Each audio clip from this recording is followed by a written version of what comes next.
સૌથી પહેલા આપણે આ સ્વાધ્યાયના અમુક દાખલાઓ ક્લિયર કરવાના છે. તમને ફટાફટ રિવાઇઝ કરાવી દઉં.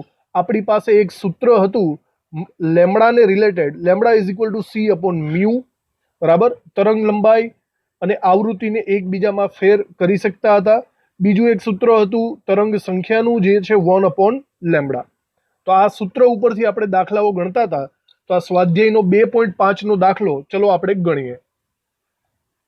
વાંચો બરાબર રીતે, તમે આને સોલ્વ કરી શકો છો. તમને આવડી જાય તો ડાયરેક્ટલી ગણી નાખો. ચલો, તો આની અંદર આપણને સોડિયમ લેમ્પમાંથી ઉત્સર્જિત થતો પીળો પ્રકાશ 580 નેનોમીટર, આપણને લેમ્બડા આપી દીધેલો છે નેનોમીટરમાં. તો પીળા પ્રકાશની આવૃત્તિ અને તેની તરંગ સંખ્યા કેટલી થાય, મતલબ લેમ્બડામાંથી મ્યુ અને તરંગ સંખ્યા જોવાની છે. સૌથી પહેલા આપણે તરંગ સંખ્યા શોધી કાઢીએ, બરાબર. એ સિમ્પલી આપણે શોધી શકીએ. તો તરંગ સંખ્યા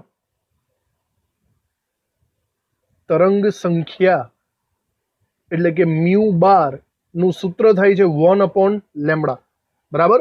તો અહીંયા મોસ્ટ ઓફલી આપણે લેમ્બડા મીટરમાં જ લેશું, કારણ કે આપણે આવૃત્તિના સૂત્રમાં મીટર પ્રતિ સેકન્ડ કરવો જ પડશે. તો અહીંયા 1/, લેમ્બડા હું લખું તો મારે લેમ્બડા છે 580 નેનોમીટર. મારે નેનોમીટર નહીં પણ માત્ર મીટર લખવું છે, તો નેનોને હટાવી દેવો પડશે. જો નેનોને હટાવી દઈશ તો એની જગ્યાએ મારે 10⁻9 મીટર લખવા પડે. આવી રીતે થશે, બરાબર. તો હવે 1/580 આપણે કરવા પડશે. તો બરાબર રીતે આપણે ગણતરી કરી લઈએ 1/580 ની. 1/580 તો 0.0017 મળે છે મને. 0.017.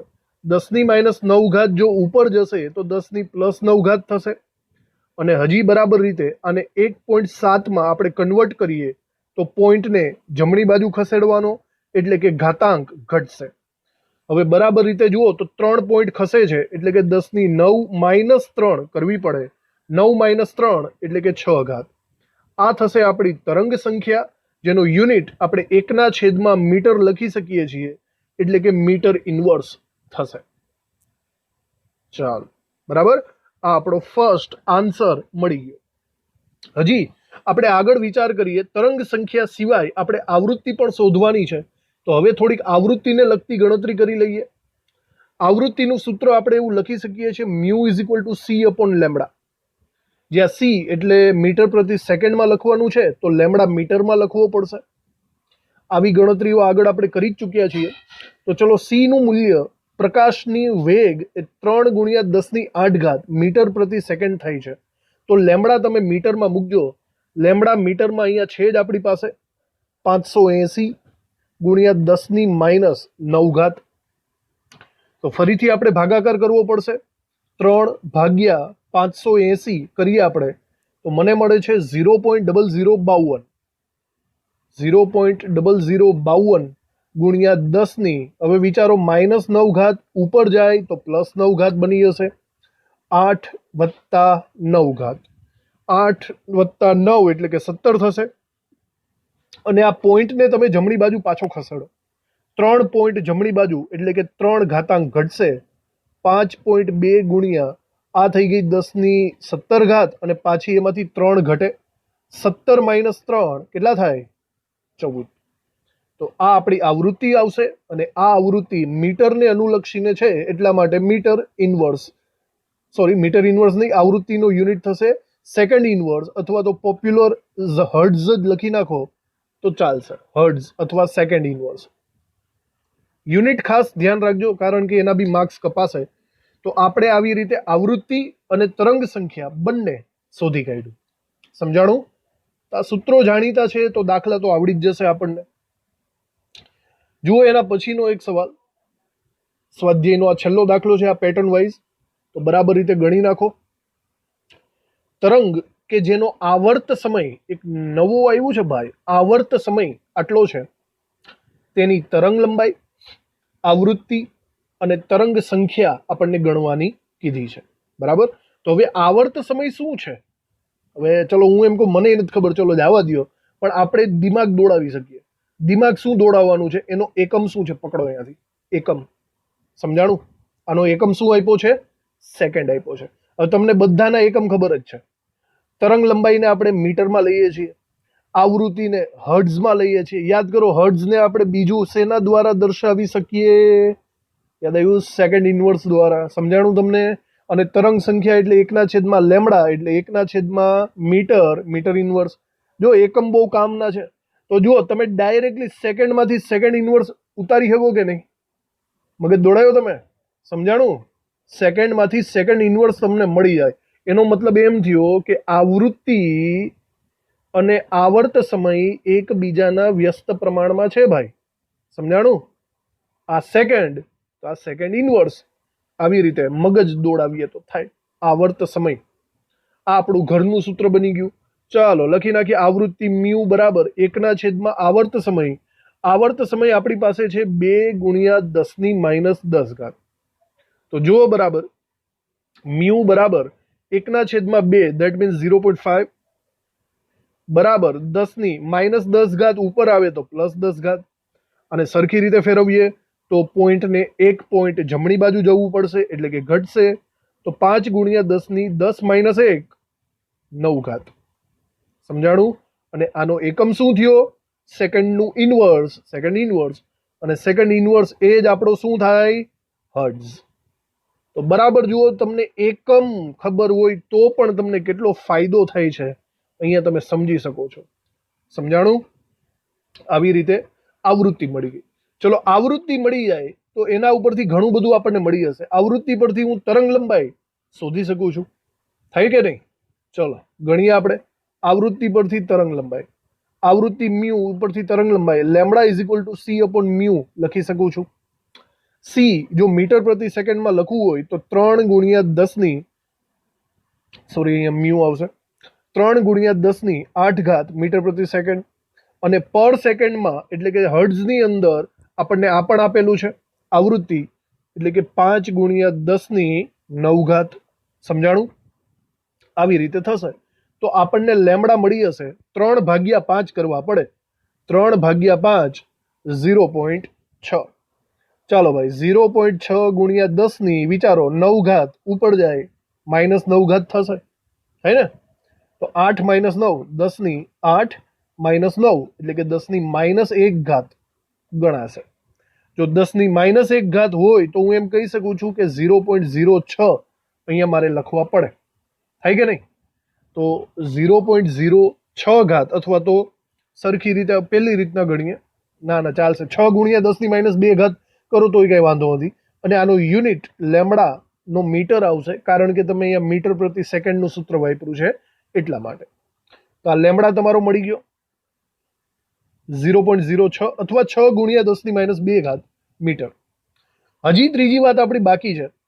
અને ત્રીજી વાત શું છે? એ છે તરંગ સંખ્યા. ભાઈ, તરંગ સંખ્યા માટે તરંગ લંબાઈ જરૂરી છે. બરાબર? તો સૂત્ર તો આપણને સારી રીતે ખબર જ છે, મૂકી દઈએ બરાબર રીતે. તરંગ સંખ્યા મ્યુ બાર બરાબર 1/લેમડા થાય. જો ભાઈ, લેમડા તમારી સામે હાજર જ છે, મૂકી દો ડાયરેક્ટલી 1/0.06 થઈ શકે. ચલો 1/0.06 કરો, એ તમારી તરંગ સંખ્યા થશે. તો 1/0.06 ઓકે 16.66 આપણને જવાબ મળે છે. 16.66 એટલે કે 67 એક અંક વધારી દઈએ અને આનો યુનિટ થશે મીટર ઇનવર્સ. સમજાણું? ચાલો, આ ત્રીજો જવાબ. તો 3 જવાબ મળી ગયા: આવૃત્તિ, તરંગ લંબાઈ અને તરંગ સંખ્યા. શેમાંથી મળ્યા એ તો જુઓ. તરંગ સમય, જેને આપણને કંઈ ખબર જ નથી, માત્ર યુનિટ ઉપરથી આપણે પકડી લીધો એને. ઓકે, એલર્ટ રહ્યો, તમને યાદ આવી જશે બધું. દાખલાઓ બધા પૂરા થયા અને હવે આપણે આજની થિયરી ઉપર ફોકસ કરવાનું છે. વિદ્યુત ચુંબકીય વિકિરણોનો કણ સ્વભાવ. આની આગળ આપણે કયો સ્વભાવ જોયો હતો? તરંગ સ્વભાવ જોયો હતો ને. હવે એક વસ્તુ બરાબર સમજજો. વિદ્યુત ચુંબકીય વિકિરણ અથવા તો હું એમ કહી શકું છું સૂર્યનો પ્રકાશ.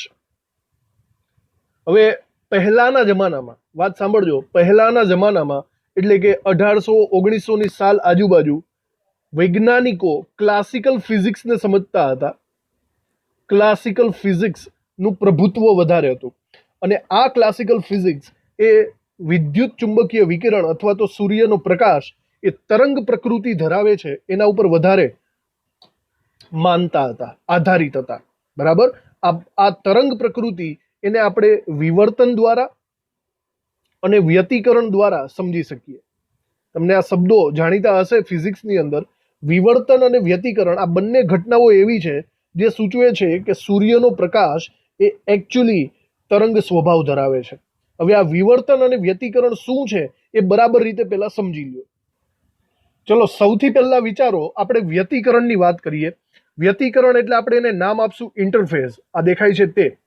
હું એની વ્યાખ્યા બરાબર સમજાવું છું. આ આકૃતિ દ્વારા તમને એની વ્યાખ્યા ખબર પડશે કે જ્યારે બે જુદા જુદા વિકિરણો, અહીંયા વિચારો કે આ બે છિદ્ર પાસેથી બે ટાઈપના વિકિરણો અહીંથી પસાર થાય છે. આ બે વિકિરણો જ્યારે એકબીજા સાથે અથડાય છે ત્યારે કંઈક સમથિંગ બીજા જ એક નવા વિકિરણનું ઉત્સર્જન કરે છે. બરાબર. આપણે એને વ્યતિકરણની ઘટના તરીકે ઓળખી શકીએ છીએ. ઓકે. અને બીજી વાત અહીંયા જોઈએ તો બીજી વાત છે ડિફ્રેક્શનની. ડિફ્રેક્શનને આપણે કહીશું વિવર્તનની ઘટના. આ વિવર્તનનો મતલબ શું થયો? વિવર્તનનો મતલબ એમ થયો કે જ્યારે કોઈ પડતર પદાર્થ હોય અથવા તો કોઈ ગોળો કે કોઈ પણ ઘન પદાર્થ હોય, હવે એના કારણે જો કોઈ તરંગ ઉત્પન્ન થતા હોય, ફોર એક્ઝામ્પલ અહીંયા સીધી લીટીના વેવ્સ છે, એના ઉપર કંઈક અથડાશે, આ પદાર્થ ઉપર સીધી લીટી અથડાશે ત્યારે કંઈક તરંગ ઉત્પન્ન થશે, એને આપણે વિવર્તનની ઘટના કહીશું. જો આ બંને ઘટનાઓ જુઓ, વિવર્તન એટલે કે ડિફ્રેક્શન અને વ્યતિકરણ એટલે કે ઇન્ટરફિયરન્સ, આ બંને ઘટનાઓ તો જ પોસિબલ બને છે જો તરંગ પ્રકૃતિ હોય તો. હવે આને બરાબર રીતના જુઓ કે આ વ્યતિકરણ કેવું છે અને વિવર્તન કેવું છે. સમજ્યા બરાબર? તો આ બંને ઘટનાઓ એક રીતે તરંગ પ્રકૃતિ સમજાવે છે. તો ક્લાસિકલ ફિઝિક્સ એટલે કે લગભગ હું 1800-1900ની સાલની વાત કરું છું, 1800 થી 1900 સાલની, ત્યારે બધા વૈજ્ઞાનિકો ક્લાસિકલ ફિઝિક્સને માનતા હતા, તરંગ સ્વભાવને જાણતા હતા. પણ જ્યારે 1900 સાલ પછી અમુક સંશોધનો થયા ને ત્યારે બધા વૈજ્ઞાનિકો એવું પણ માનવા માંડ્યા કે પ્રકાશ એ હવે કણ પ્રકૃતિ પણ ધરાવે છે. મતલબ સૂર્યનો પ્રકાશ દાણાદાર છે, એ કણ જેવો છે એવું માનવા માંડ્યા. એના માટે અમુક સંશોધનો જવાબદાર છે, જેમ કે કાળા પદાર્થનું વિકિરણ, કાળા પદાર્થમાંથી જે વિકિરણ ઉત્સર્જિત થાય છે એનો આખો પ્રયોગ. બીજું ફોટો ઇલેક્ટ્રિક અસર. ફોટો ઇલેક્ટ્રિક અસર ખૂબ જ ઇમ્પોર્ટન્ટ આઇન્સ્ટાઈનની થિયરી છે. આ પ્રયોગના આધારે આપણે પ્રકાશ કણ પ્રકૃતિ ધરાવે છે એવું પણ વૈજ્ઞાનિકો માનવા માંડ્યા. તો આ વસ્તુ બરાબર સમજી લેવાની જરૂર છે. વિવર્તન અને વ્યતિકરણ એ પ્રકાશની તરંગ પ્રકૃતિ સમજાવે છે. બરાબર. આ વ્યતિકરણ ને આ વિવર્તન અને સાથે સાથે બીજા અમુક પદાર્થો જેમ કે કાળા પદાર્થનું ઉત્સર્જિત થતું વિકિરણ આપણે એને સમજશું. બીજું ફોટો ઇલેક્ટ્રિક અસર અને સ્પેક્ટ્રમ એટલે કે પરમાણુઓના જુદા જુદા વર્ણપટ, આ ત્રણ વસ્તુ એ પ્રકાશનો કણ સ્વભાવ દર્શાવે છે. બરાબર. તો આ કણ સ્વભાવને બરાબર રીતે સમજો. આ બે એક્ઝામ્પલ તમને આપેલા છે કે કોઈ પણ પ્રકાશ જ્યારે સપાટી ઉપર મિરર ઉપર આપાત થાય, જો તરંગ પ્રકૃતિ ધરાવતો હોય તો આવા વેવ્સ નીકળશે, અને કણ પ્રકૃતિ ધરાવતો હોય તો આવા કણ સ્વરૂપે ઉત્સર્જિત થશે. હવે એકચ્યુઅલી બંને પદાર્થ શક્ય છે. જો તમારે વિવર્તન અને વ્યતિકરણ સ્વભાવ સમજવો હોય તો એ તમને વેવ નેચર દ્વારા એટલે કે તરંગ પ્રકૃતિ દ્વારા સમજાશે. અને જો તમારે કાળા પદાર્થનું વિકિરણ ફોટો ઇલેક્ટ્રિક અસર દ્વારા સમજાવવું હોય તો તમને વેવ દ્વારા સમજાશે નહીં, તો તમને કણ પ્રકૃતિ દ્વારા સમજાશે. એક રીતે આ બંને મેટર કરે છે, બંને અસ્તિત્વ ધરાવે છે, તરંગ પ્રકૃતિ અને કણ પ્રકૃતિ. તો હમણાં જે ડિસ્કશન કરી આપણે એ સૌથી પહેલા અહીંયા લખી નાખીએ, પછી પ્લાન્કના નિયમ તરફ આગળ વધશું. સૌથી પહેલા મુદ્દામાં આપણે વિવર્તન અને વ્યતિકરણની વ્યાખ્યાઓ લખી નાખીએ.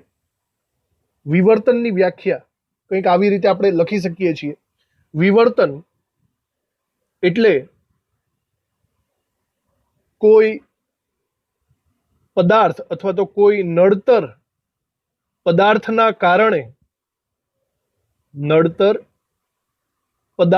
કારણે તરંગનું વિચલન એને આપણે વિવર્તન તરીકે ઓળખીશું. પછી વ્યતિકરણની વાત પણ કરી લઈએ તો વ્યતિકરણની વ્યાખ્યા એની નીચે લખીએ. વ્યતિકરણ એટલે બે તરંગો નું સંયોગીકરણ, બે તરંગોનું સંયોગીકરણ થઈ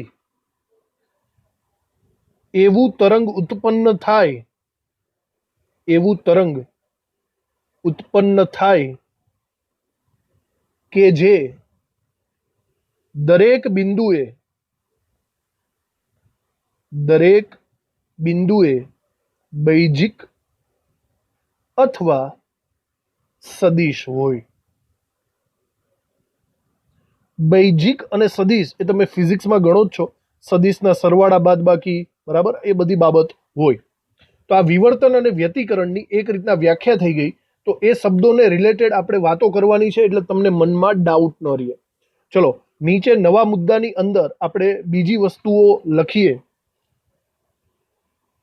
એની નીચે નવો મુદ્દો પાડીને લખવાનું છે. વિવર્તન અને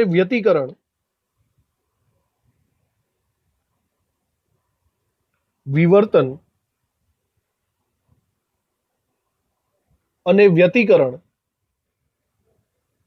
વિદ્યુત ચુંબકીય વિકિરણના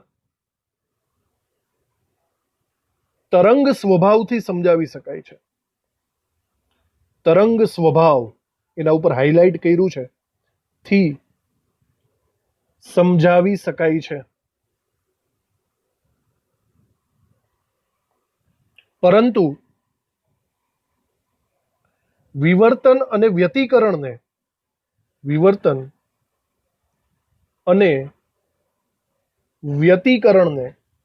ક્લાસિકલ ફિઝિક્સ, મેં ક્લાસિકલ ફિઝિક્સની વાત કરી તમને, જૂનું ફિઝિક્સ એવું તમે સમજી શકો છો.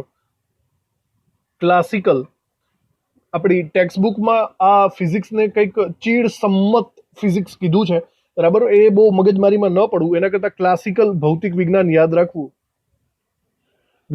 પરંતુ વિવર્તન અને વ્યતિકરણને ક્લાસિકલ ફિઝિક્સના અમુક પ્રયોગો સમજાવી શકતા નથી. અમુક પ્રયોગો સમજાવી શકતા નથી. હવે આ અમુક પ્રયોગો ક્યાં છે એ આપણે બરાબર રીતે અહીંયા લખી નાખીએ. અમુક પ્રયોગો એટલે મેં તમને કીધેલું કે કાળા પદાર્થના વિકિરણ ઉત્સર્જિત થાય, એ બધા અમુક પ્રયોગો કે જે વ્યતિકરણ અને વિવર્તનને તરંગ સ્વભાવ દ્વારા સમજાવી નથી શકતા. તો એને જરાક આપણે લખી લઈએ.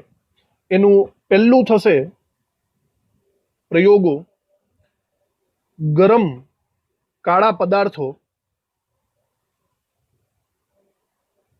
પદાર્થોમાંથી ઉત્સર્જિત થતા વિકિરણ નો સ્વભાવ. કાળા પદાર્થની અંદરથી જે વિકિરણો ઉત્સર્જિત થાય છે એને તમે વ્યતિકરણ વિવર્તનના સંદર્ભમાં સમજાવી નહીં શકો, એટલે કે તરંગ પ્રકૃતિના સંદર્ભમાં સમજાવી નહીં શકો. બીજી વાત, ફોટો ઇલેક્ટ્રિક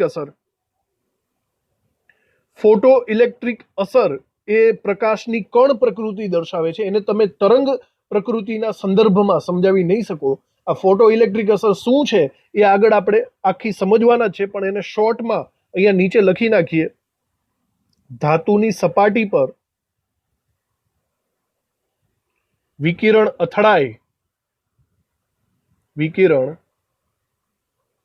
અથડાય ત્યારે ઇલેક્ટ્રોન ઉત્સર્જિત થાય. આ ઘટનાને ફોટો ઇલેક્ટ્રિક અસર કહેવાય. અને આ અસર એ પ્રકાશના કણ સ્વરૂપ દર્શાવે છે, એને તરંગ સ્વરૂપે સમજાવી શકાતું નથી. ઓકે. અને ત્રીજું આપણે અહીંયા લખી શકીએ છીએ, હાઇડ્રોજનના સંદર્ભમાં સ્પેક્ટ્રમ એટલે કે રેખા વર્ણપટ. આપણે બોહરના નિયમમાં ભણશું રેખીય વર્ણપટ. આ ત્રણ વસ્તુઓ, મતલબ કાળા પદાર્થને, ફોટો ઇલેક્ટ્રિકને અને રેખા વર્ણપટ, આ ત્રણ વસ્તુઓ તો જ સમજાશે તમને જો તમે એવું માની લો કે સૂર્યનો પ્રકાશ એ કણ પ્રકૃતિ ધરાવે. વિકિરણ પ્રકૃતિ દ્વારા ત્રણે ત્રણને તમે સમજાવી શકવાના નથી. અહીંયા લખી નાખીએ ફાઇનલી ઉપરોક્ત ત્રણેય બાબતો પ્રકાશના કણ સ્વભાવ દ્વારા જ સમજાવી શકાય છે. ઓકે, તો આ આપણે ડિસ્કશન કરી, પ્રાઇમરી ડિસ્કશન, બરાબર, કે જેમાં આપણે કણ પ્રકૃતિ અને બંને તરંગ પ્રકૃતિની વાત કરી. હવે આ કહાનીમાં એન્ટ્રી મારે છે મેક્સ પ્લાન્ક નામનો વૈજ્ઞાનિક. બરાબર, જોજો, મેક્સ પ્લાન્ક નામનો વૈજ્ઞાનિક. મેક્સ પ્લાન્ક નામના વૈજ્ઞાનિકે આ એક છે ને વાર્તાની રીતે સમજજો તો બહુ મજા આવશે. બાકી જો તમે ટેન્શન માથા ઉપર બોજ લઈને સમજશો તો મજા નહીં આવે. એટલે વાર્તાની રીતે સમજો. બરાબર, આગળ શું થયું, તરંગ પ્રકૃતિ, કણ પ્રકૃતિ સમજાઈ ગયું વાર્તાની રીતે. હવે આવી સિચ્યુએશનમાં અચાનક 1900ની સાલમાં મેક્સ પ્લાન્ક એક સંશોધન કરે છે. અને મેક્સ પ્લાન્ક સંશોધન કેવું કરે છે? એક ક્વોન્ટમ સિદ્ધાંત આપે છે. મેક્સ પ્લાન્ક ક્વોન્ટમનો સિદ્ધાંત આપે છે. હવે આ ક્વોન્ટમનો સિદ્ધાંત શું છે એ બરાબર રીતે આપણે સમજવાનો છે. બરાબર, જોજો આપણે. તો આ ભાઈ છે મેક્સ પ્લાન્ક, અને આ મેક્સ પ્લાન્કે જે પ્રયોગ કર્યા એની ડિસ્કશન આપણે હમણાં કરીએ. જો મેક્સ પ્લાન્કે સૌથી પહેલો જે અનુભવ્યું ઓબ્ઝર્વેશન એની વાત કરીએ. મેક્સ પ્લાન્કે એમ કીધું કે જ્યારે સૂર્યમાંના પ્રકાશના કિરણો કોઈ પણ પદાર્થ ઉપર પડે છે ને ત્યારે 3 ઘટના અસ્તિત્વમાં આવે. બરાબર સાંભળજો, 3 ઘટના અસ્તિત્વમાં આવે. સૌથી પહેલા રિફ્લેક્શન, એનો મતલબ પરાવર્તન થવું. સ્પષ્ટ છે, સૂર્યનો પ્રકાશ જો કોઈ પદાર્થ ઉપર આપાત થાય તો થોડોક એવો પ્રકાશ પરાવર્તન પામે છે. વિચારો, થોડોક એવો પ્રકાશ એબ્ઝોર્બ થાય છે, એટલે કે થોડાક એવા પ્રકાશનું શોષણ થઈ જાય છે, અને થોડોક એવો પ્રકાશ આર પાર નીકળી જાય છે. આ તો આપણને ખબર જ છે. બરાબર, અહીંયા હું પ્રકાશ શબ્દની જગ્યાએ તરંગ લંબાઈ કે આવૃત્તિ શબ્દ વાપરું તો વધારે સારું. હું એમ કહી શકું છું અમુક આવૃત્તિનું શોષણ થાય. બરાબર, અમુક આવૃત્તિ શોષાઈ જાય છે, અમુક આવૃત્તિ ઉત્સર્જન પામે છે, અને અમુક આવૃત્તિ પરાવર્તન પામે છે. 3 શબ્દ થયા. બરાબર, આ 3 એ ઓબ્ઝર્વ કર્યા મેક્સ પ્લાન્ક નામના વૈજ્ઞાનિકે. હવે એણે એક બીજો પ્રયોગ કર્યો. બરાબર ધ્યાનથી જોજો. લોખંડના સળિયાને એણે ગરમ કરવાની પ્રેક્ટિસ કરી.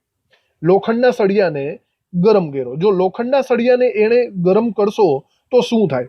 જ્યારે ધીમે ધીમે શરૂઆતમાં તમે ગરમ કરશો ને ત્યારે લોખંડનો સળિયો કંઈક આછા લાલ રંગનો દેખાશે. હજી એને તમે વધારે પડતો ગરમ કરશો તો તે ઘાટા લાલ કલરનો થઈ જશે. હજી તમે કન્ટિન્યુઅસલી એને ગરમ કર્યા જ રાખો છો તો એ કંઈક પીળા રંગનો દેખાશે. જોજો રંગ ચેન્જ કેવા થાય જોજો. આછા લાલમાંથી ઘાટો લાલ, ઘાટા લાલમાંથી પીળો રંગ થશે. અને હજી કન્ટિન્યુ ગરમ કરશો તો એ થોડોક સફેદ રંગનો દેખાશે. દેખાણું? અને હજી ઓવર ધ લિમિટ તમે જવા દેશો ને તો એ વાદળી રંગનો પણ દેખાશે. આ આખી સિસ્ટમ એવી છે કે જેટલી તમે વધારે ઉર્જા આપો છો ને એમ એનો કલર બદલે છે. હવે આવું કેમ થયું? હવે કલર આપણને એ જ દેખાશે જે લોખંડના સળિયાએ પરાવર્તિત કરેલા હોય અથવા ઉત્સર્જિત કરેલા હોય. લોખંડના સળિયાએ જે કલર આપણને ઉત્સર્જિત કરીને દેખાડ્યા એ આપણે જોયા. ફરીથી જોજો, શરૂઆતમાં આપણને આછો લાલ કલર દેખાય, પછી ઘાટો લાલ કલર દેખાશે, લાલમાંથી પીળો કલર થશે, હજી ગરમ કરશો તો પીળામાંથી સફેદ થશે, અને સફેદમાંથી કંઈક વાદળી કલર થશે. હવે આવી સિચ્યુએશન કેમ થઈ? તો આખો સ્પેક્ટ્રમ આપણે જોવો પડે. દ્રશ્યમાન પ્રકાશ, તમને શબ્દ તો ખબર જ છે, જાની વાલી પીનારા છે ને. તો જ્યારે તમે ઓછી ઉર્જા આપો છો ને ત્યારે તમને લાલ રંગ દેખાય છે. જો સમજો, છે કે નહીં? ઓછી ઉર્જામાં લાલ રંગ હોય છે. જેટલી વધારે ઉર્જા કરશો ને એમ એનો કલર આ સાઈડ તરફ જશે. વિચારો, છે ને? જેમ વધારે એને ગરમ કરશો એમ પીળો રંગ દેખાશે તમને. હજી વધારે ગરમ કરશો તો પછી તમને અહીંયા પીળા રંગ ઉપરથી એનો વાદળી રંગ અને વચ્ચે સફેદ રંગ આવશે અને પછી વાદળી રંગ દેખાઈ જશે. આવી રીતે ચેન્જીસ થાય છે. હવે આ સંશોધન ઉપરથી કાળા રંગના પદાર્થનું સંશોધન એ પણ પ્લાન્કે કર્યું. બરાબર જોજો, આ સેમ ટુ સેમ સિચ્યુએશન હમણાં જે આપણે વાત કરી એવા કાળા રંગના પદાર્થ માટે વિચારો. સપોઝ કોઈ કાળા રંગનો પદાર્થ છે અને એના ઉપર તમે સૂર્યનો પ્રકાશ કે વોટ એવર પ્રકાશ આપાત કરો છો. કાળા રંગનો પદાર્થ છે ને એ સંપૂર્ણ 100% શોષણ દર્શાવે છે. કોઈ પણ પ્રકાશનું તે 100% શોષણ કરે છે અને 100% ઉત્સર્જન કરે છે. બરાબર. આ વસ્તુને એક એને પ્રયોગ દ્વારા પણ સમજાવવાની કોશિશ કરી. સપોઝ એક કાળા રંગનું બોક્સ છે. કાળા રંગના બોક્સની અંદર અહીંયા જોજો એક નાનું એવું છિદ્ર પાડી દેવામાં આવે છે. કાળા રંગનો આખો ગોળો છે એવું કહી શકો, એમાં નાનું એકદમ છિદ્ર રાખીએ. હવે આ નાના એવા છિદ્રની અંદર જો તમે કોઈ પ્રકાશ આપાત કરશો તો આ પ્રકાશ સંપૂર્ણપણે અંદર ચાલ્યો જશે અને આ પ્રકાશ અંદર જ રિફ્લેક્શન પામશે, એટલે કે સતત પરિવર્તન પામશે. જોજો આ પ્રકાશ અંદર જઈને કન્ટિન્યુ પરાવર્તન પામ્યા જ પામશે, અનલિમિટેડ ટાઈમ્સ પરાવર્તન પામશે, જ્યાં સુધી તે ફિનિશ ન થાય ને ત્યાં સુધી. બરાબર. આ બ્લેક બોડી એટલે કે કાળા પદાર્થની વાત કરી. આના ઉપરથી છે ને એ મેક્સ પ્લાન્કે અમુક વસ્તુ વિચારી અને એનો આલેખ દોર્યો. બરાબર. જોજો, ઇન્ટેન્સિટીનો મતલબ થશે તીવ્રતા. ઓકે. અને તીવ્રતા વિરુદ્ધ વેવલેન્થ એટલે કે તરંગ લંબાઈ લેમડાનો આલેખ દોર્યો. હવે આ આલેખ એને દોર્યો ને પછી એને એના સંબંધ વિશે વિચાર્યું કે આ આલેખ કેવો હશે. બરાબર. જોજો, જ્યારે તમે ખૂબ જ ઊંચી તરંગ લંબાઈ લેશો અથવા નીચીથી ચાલુ કરીએ, ફોર એક્ઝામ્પલ આ પોઈન્ટ ઉપર તરંગ લંબાઈ કેવી છે? 0.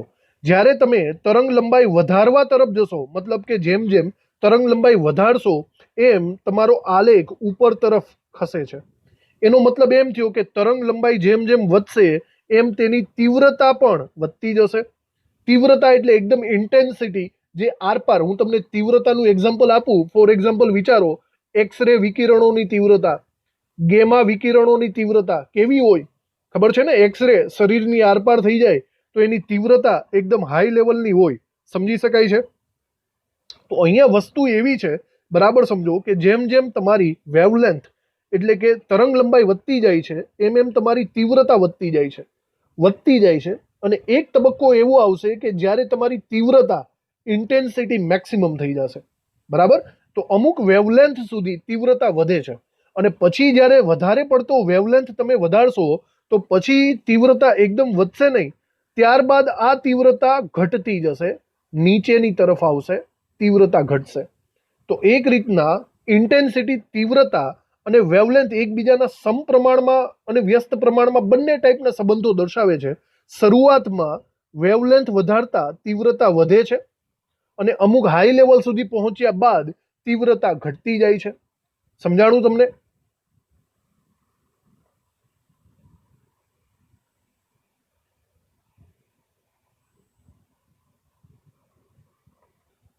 જુઓ, બરાબર. આ જ વસ્તુને ઊંધી રીતે પણ બોલી શકું. દાખલા તરીકે તમારે તરંગ લંબાઈ આ સાઈડ ખસેડવાની, ધેટ મીન્સ તરંગ લંબાઈ ઘટાડવાની છે. જો તમે તરંગ લંબાઈ ઘટાડતા જશો, બરાબર, તો તમારી તીવ્રતા વધતી જશે અને અમુક ચોક્કસ લેવલે એ હાઈ લેવલની થશે અને ત્યારબાદ વધારે તરંગ લંબાઈ ઘટાડશો તો તીવ્રતા પણ ઘટતી જશે. આ પ્રકારે એનો સંબંધ થશે. અને અહીંયા મેઇન વસ્તુ એ છે કે અહીંયા તમારે ટેમ્પરેચર રિલેટેડ વાત કરવાની છે. જોજો, બરાબર. આપણે આ વસ્તુને અહીંયા આલેખ દ્વારા સમજીએ કે ઇન્ટેન્સિટી એટલે કે તીવ્રતા વિરુદ્ધ તરંગ લંબાઈનો જે આલેખ આવે છે એ કેવી રીતે દર્શાવાય છે. અહીંયા બે ટાઈપના તાપમાન લીધેલા છે. એક T1 તાપમાન જે નીચું તાપમાન છે અને T2 ઊંચું તાપમાન છે. જ્યારે તરંગ લંબાઈ આપણે ઘટાડતા જઈએ છીએ ત્યારે સ્પષ્ટ છે તીવ્રતા વધે છે. અમુક લેવલ સુધી વધશે અને પછી એ ઘટી જાય છે. જે નીચું તાપમાન છે ને, નીચું તાપમાન, એનો આલેખ તમને નીચેની સાઈડ મળે. મતલબ એક વસ્તુ કન્ફર્મ થઈ કે જેટલું તાપમાન નીચું હશે ને એટલી તીવ્રતા ઓછી હશે અને તાપમાન વધારે હશે, જો T2 ગ્રેટર ધેનમાં છે ને, તો એટલી એની તીવ્રતા વધારે થશે. આ વસ્તુને બરાબર મેક્સ પ્લાન્કે સમજી લીધી. તો એક વસ્તુ તો સમજો કે કન્ફર્મ થઈ ગયું કે તાપમાન જે છે, ટેમ્પરેચર, બરાબર, એ તીવ્રતાના સમપ્રમાણમાં છે. એટલું તો હું લખી શકું છું. સમજાણું? જેમ તાપમાન વધારે છે એમ તીવ્રતાની ટોચ ઉપર તરફ આવી અને જેમ તાપમાન ઓછું આપણે લીધેલું છે, બરાબર, એમ તીવ્રતાની ટોચ નીચે તરફ આવી રીતે. તો આ વસ્તુ યાદ રાખવું કે તાપમાન જેટલું વધારે આપશો એમ પ્રકાશની તીવ્રતા વધારે હશે. સમજાણું?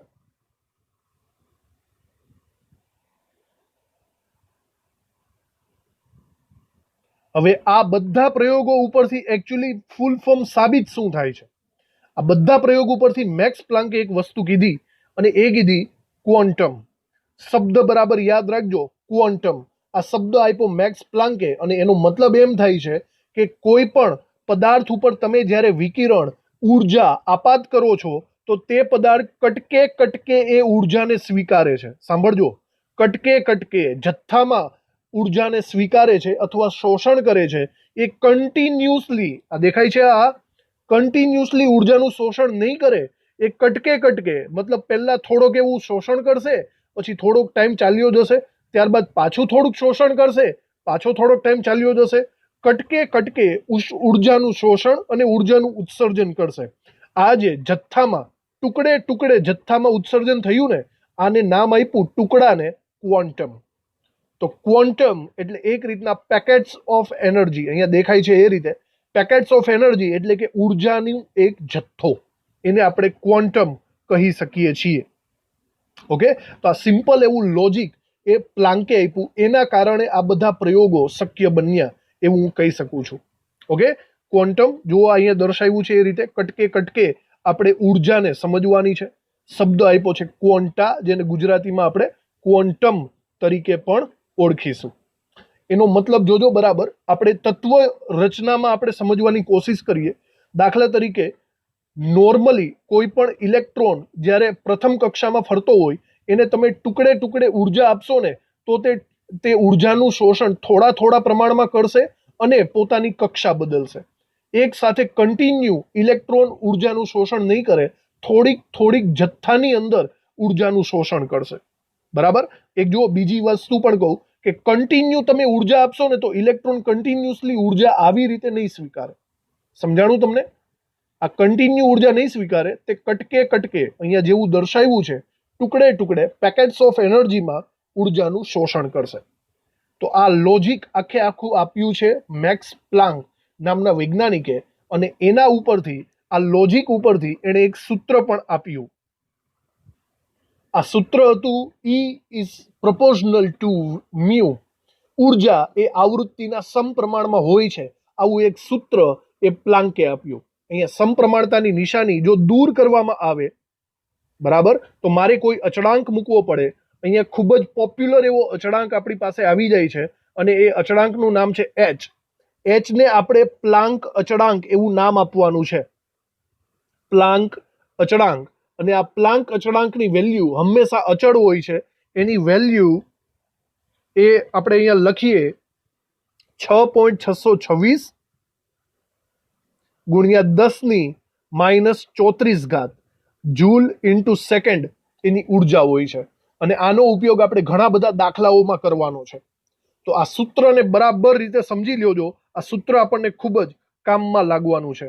હવે આ સૂત્રની અંદર આપણે મ્યુની વેલ્યુ મૂકી શકીએ છીએ. ચલો, તમને મ્યુની વેલ્યુ ખબર જ છે. મ્યુ એની જગ્યાએ હું C/λ મૂકી શકું છું. તો જો આ કિંમત આની અંદર મૂકી દઈએ ને તો આપણી કિંમત, આપણું સૂત્ર કંઈક આવું થશે: E = hc/λ. E = hc/λ. આ સૂત્ર ખૂબ જ ઇમ્પોર્ટન્ટ છે. અને સાથે સાથે બીજું સૂત્ર E = hµ, આ પણ ઇમ્પોર્ટન્ટ છે. ઘણા બધા દાખલાઓ આના આવવાના છે. અને આ સૂત્ર પ્લાન્ક નામના વૈજ્ઞાનિકે આપેલું છે, જે એની ક્વોન્ટમ થિયરી છે. ક્વોન્ટમ થિયરી સમજી ગયા બરાબર રીતે? તો ચલો, પ્લાન્કના ક્વોન્ટમ સિદ્ધાંતમાં આપણે જરૂરી લખાણ કરતા જઈએ. સૌથી પહેલા આ મુદ્દામાં આપણે લખીએ કાળા પદાર્થના વિકિરણની સ્પષ્ટ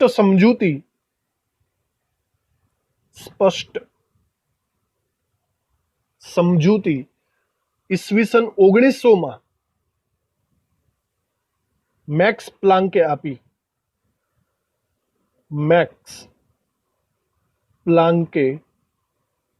હતી. બરાબર. હવે આ સમજૂતી શું હતી એની વાત આપણે કરી લઈએ. જ્યારે કોઈ ઘન પદાર્થને ગરમ કરવામાં આવે છે ત્યારે તે વિશાળ વિસ્તારની જુદા જુદા વિસ્તારની તરંગ લંબાઈ એટલે કે લેમ્બડા વિકિરણો જુદા જુદા વિસ્તારની તરંગ લંબાઈ ધરાવતા વિકિરણો ઉત્સર્જિત કરે છે. આપણે આનું એક્ઝામ્પલ જોયેલું હતું, લોખંડના સળિયાને ગરમ કરવા વાળું, બરાબર. તો એ એક્ઝામ્પલ વિશે પણ આપણે અહીંયા લખી લઈએ. દાખલા તરીકે લોખંડના સળિયાને ધીમેથી ઊંચા ટેમ્પરેચર સુધી ગરમ કરતા એના રંગમાં કેવો ફેરફાર થશે એ આપણે લખી લઈએ. પહેલા એનો રંગ લાલ પડતો દેખાશે, લાલ પછી એનો રંગ પીળાશ પડતો દેખાશે, પીળાશ પરથી એનો રંગ સફેદ દેખાશે અને સફેદ ઉપરથી એનો રંગ વાદળી દેખાશે, બરાબર. આનો મતલબ એવો થાય છે, બરાબર રીતે અહીંયા નોંધ કરી લઈએ.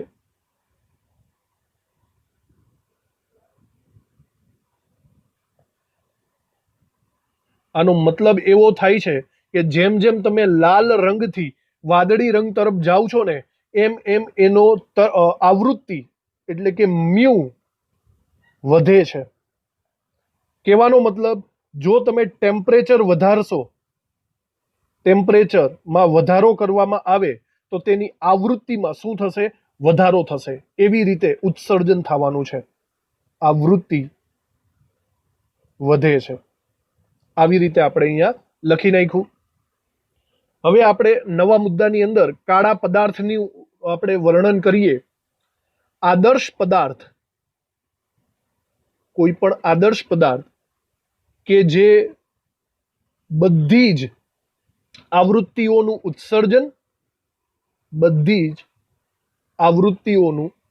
ઉત્સર્જન અને અવશોષણ કરે, ઉત્સર્જન અને શોષણ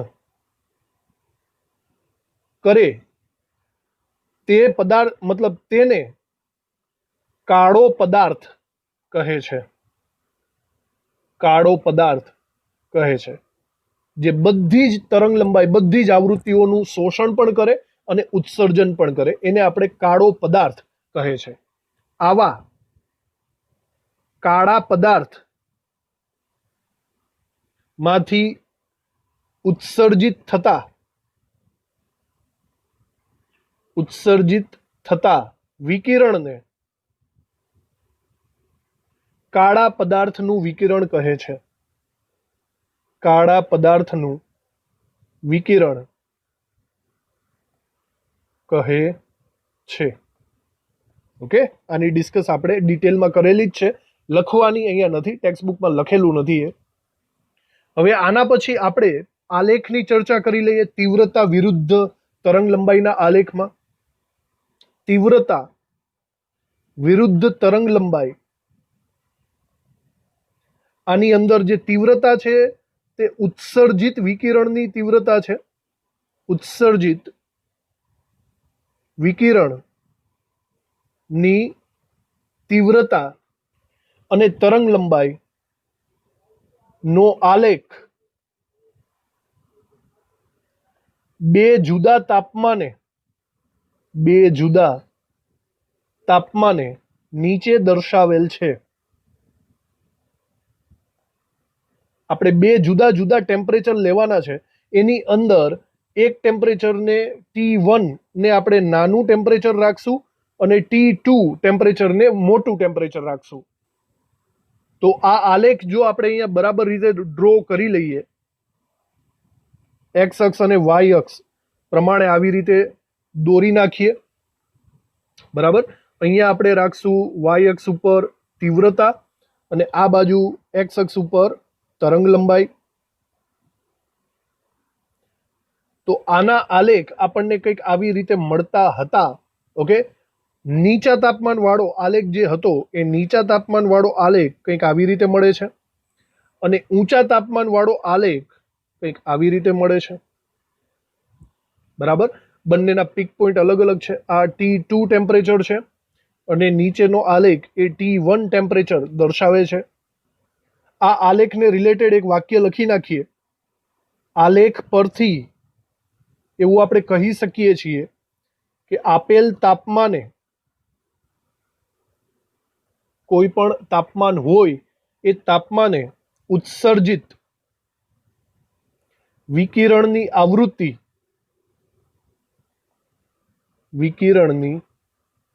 આવૃત્તિ તરંગ લંબાઈના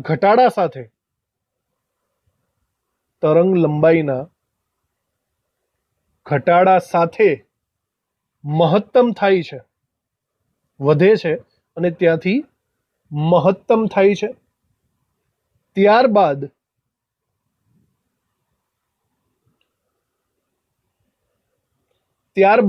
તરંગ લંબાઈના ઘટાડા સાથે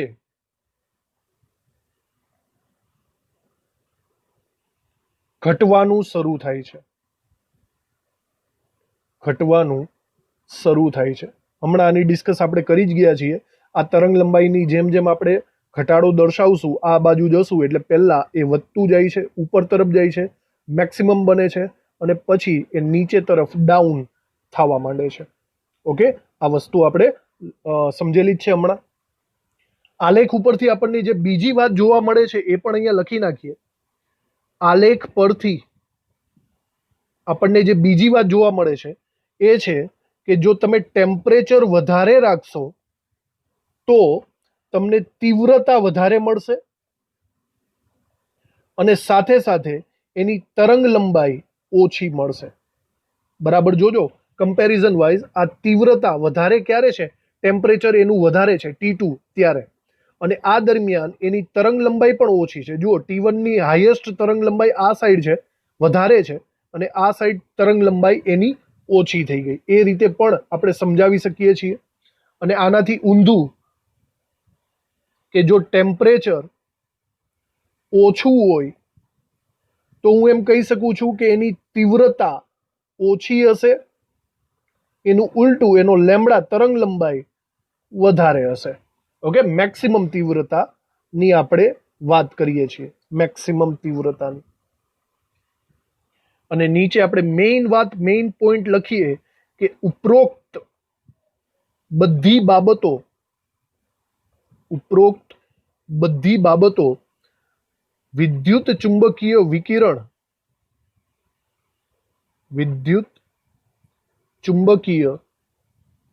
વિકિરણ ના તરંગ સ્વભાવ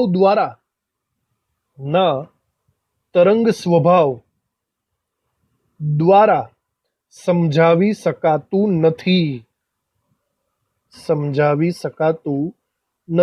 બરાબર, તરંગ સ્વભાવ તમને આ આલેખ કે આ લોખંડનો રંગ બદલાય છે એ સમજાવી નહીં શકે.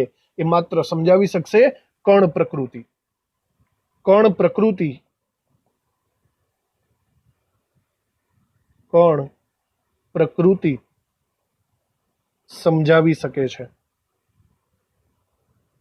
સમજાવી શકે છે. ઓકે, એના પછીના મુદ્દામાં આપણે ક્વોન્ટમને રિલેટેડ વાત કરી લઈએ. આપણે લખીએ, પ્લાન્કે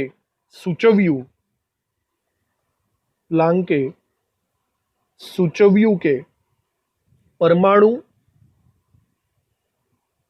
કે અણુ ની શક્તિનું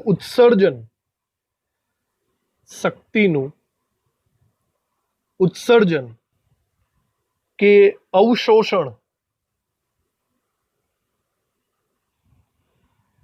સતત રીતે થતું નથી, કન્ટિન્યુઅસલી થતું નથી, પરંતુ કેવી રીતે થાય છે? અસતત રીતે જથ્થામાં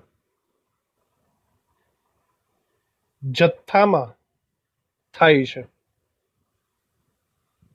ઓકે, આ બાબત પરથી પ્લાન્કે ક્વોન્ટમની વ્યાખ્યા આપી ઉર્જાનું સૌથી ઓછું પ્રમાણ, ઉર્જાનું સૌથી ઓછું પ્રમાણ કે જે શોષાય છે કે ઉત્સર્જાય છે, કે જે શોષાય છે કે ઉત્સર્જિત થાય છે. આ જે નાના નાના જથ્થા અસતત રીતે હોય છે એમાં નાનામાં નાના પ્રમાણને તેને ક્વોન્ટમ કહે છે.